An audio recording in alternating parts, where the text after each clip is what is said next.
It's called Reformation Day. It's a very exciting day, right around the time Halloween is. And the color for Reformation Day, what do you think it is?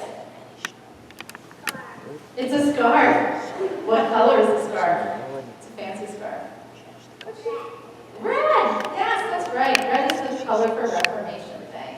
On Reformation Day, we give thanks for everybody who helped us to come to this place.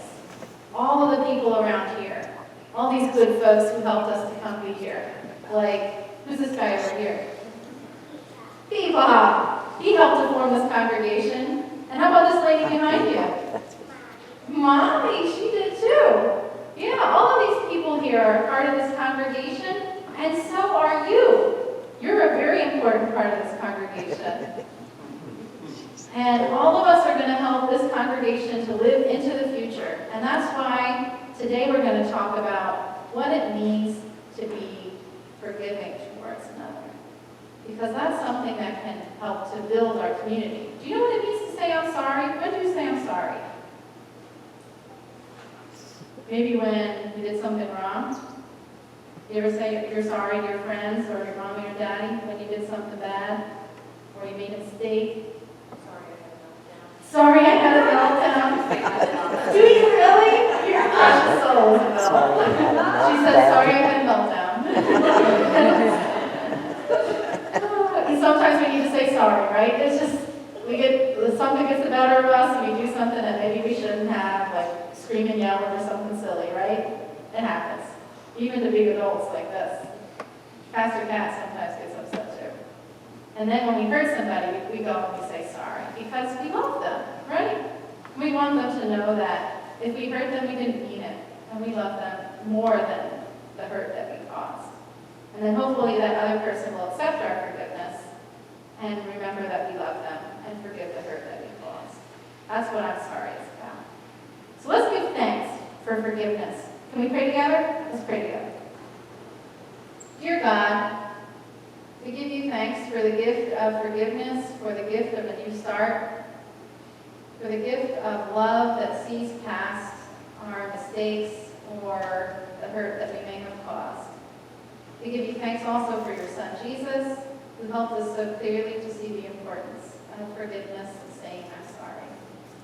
We give you thanks for this day when we all come together as a community and remember where we've come from and look forward to where we would like to go. Reformation Day. We pray all of this in your name. Amen. All right. Thanks, Isabel. So, we're heading into a season of Thanksgiving. I hate to be that person who jumps the gun on all the holidays, but I'm going to be that person today. So, we're heading into a season of Thanksgiving. The first season, or the first holiday of Thanksgiving, comes in November, right? We gather around the table with our family and friends, and we give thanks for all the gifts that God has given us this past year. And we eat food together, and we rejoice with one another. And then, the next month, we gather at church with all of our sisters and brothers in Christ, and we give thanks for the wonderful gift of God's Son, come here on earth, baby Jesus, right? Thanksgiving is what initially defines the Pharisee's prayer in today's gospel. The Pharisee says, I give you thanks. And really, he's giving thanks to God for his ability to practice his faith. He talks about being able to fast 2 times a day, right? And that implies that you have food to fast from, right? Enough food to eat that you can fast 2 times a day.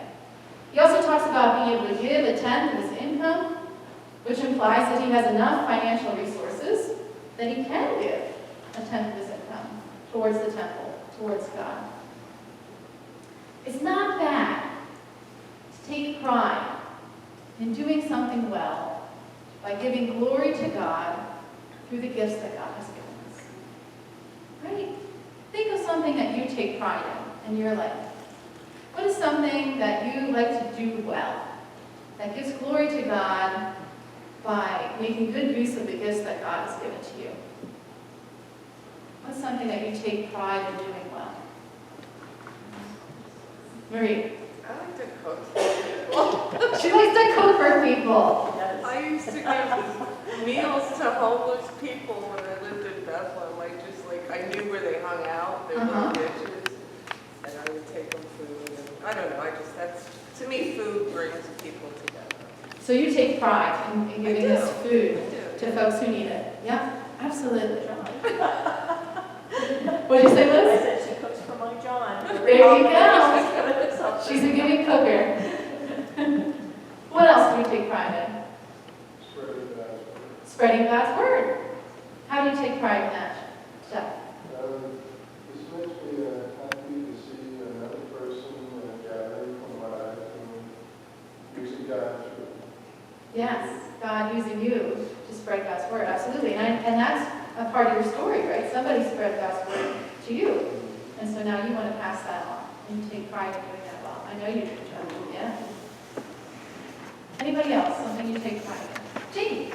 Taking care of my 2 cats and my mom and my joy of singing with the adult choir. So you take pride in caring for those you love and in singing, giving glory to God. Absolutely. What else do you take pride in? Anybody?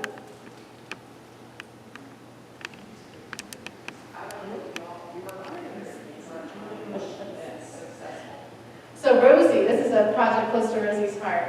When the whole congregation works together to make our outreach events successful, that she takes pride in. And you take pride on behalf of the community, I imagine. Yeah, absolutely. So it might be hard to think about this because pride can kind of be a dirty word in this area. The Pennsylvania Dutch culture, which is very prevalent in this area, many of us were steeped in, is kind of scornful towards pride. We want to be very cautious about being prideful, right? It's a culture of humility. And yet I don't think any of us would argue that it's wrong or bad to take pride in doing our work well, in caring for our home well, in building up our religious community. These are all good things to take pride in. And Pastor Kat forgot his thing of thought. It's gonna come. Taking pride in community. St. John's. There we are. We're back. It happens.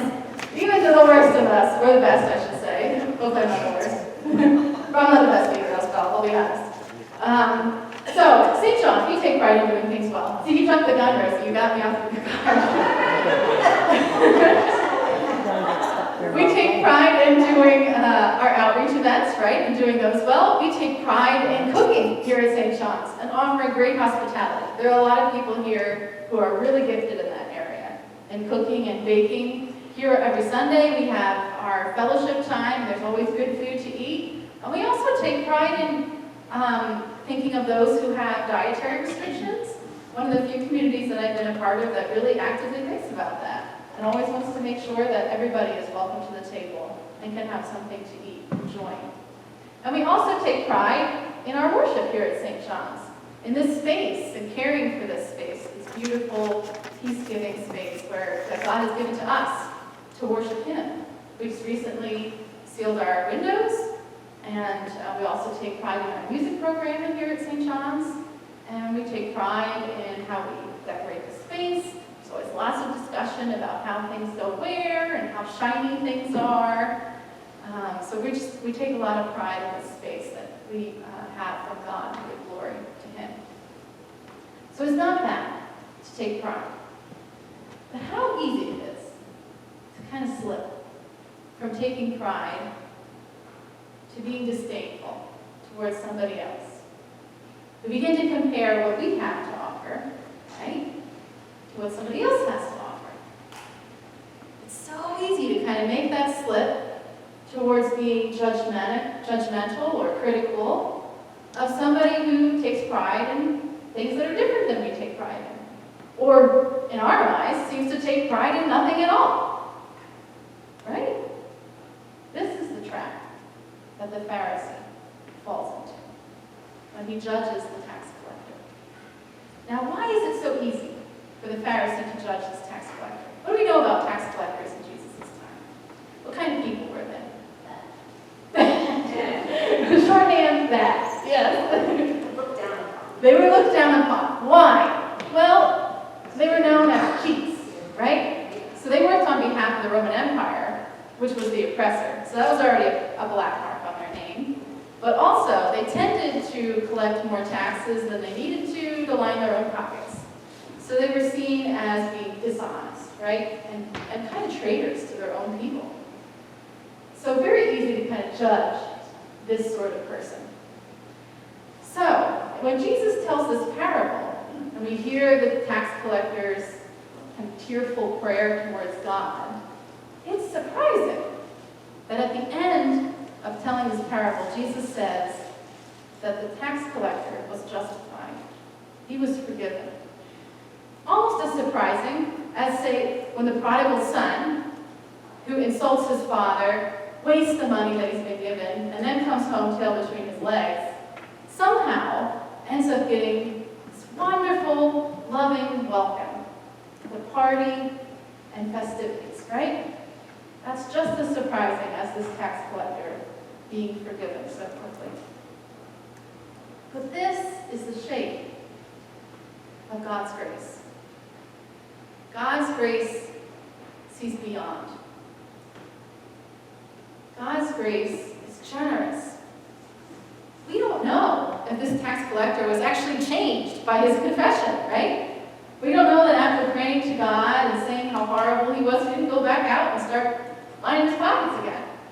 Same thing with the prodigal son. We don't know that after he came home and was welcomed in and was given that second chance, that he didn't mess up again. He didn't insult his father again or waste money again. We don't know. And yet, the grace is there. This is the shape of God's grace. How generous it is. I do yoga each week. And there's a phrase at the end of each practice, yoga practice. It's like about half an hour long. And some of the phrases really resonate. One resonates today. And the phrase is this. It says to forgive, to recognize and forgive weakness in others is to recognize and forgive weakness in yourself. Say that again.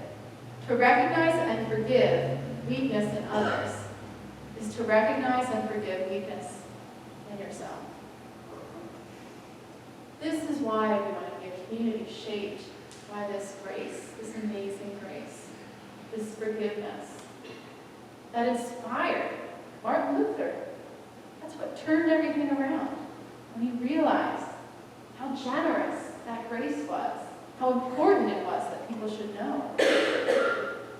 Because offering forgiveness is not just about opening the door to somebody who might feel unworthy of being a part of our community, of drawing close to God, like that tax collector.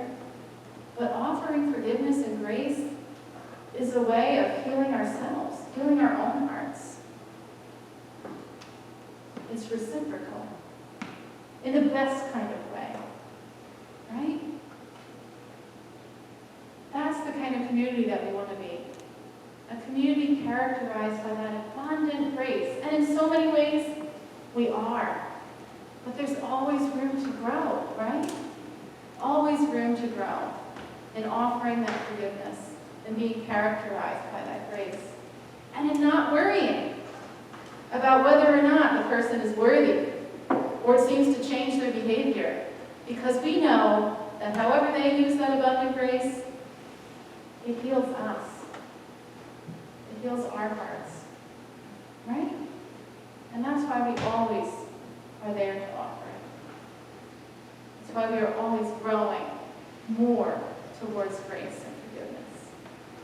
So let us give thanks to God for this gift, this wonderful gift that comes to us through His Son, this gift of forgiveness and grace. Amen.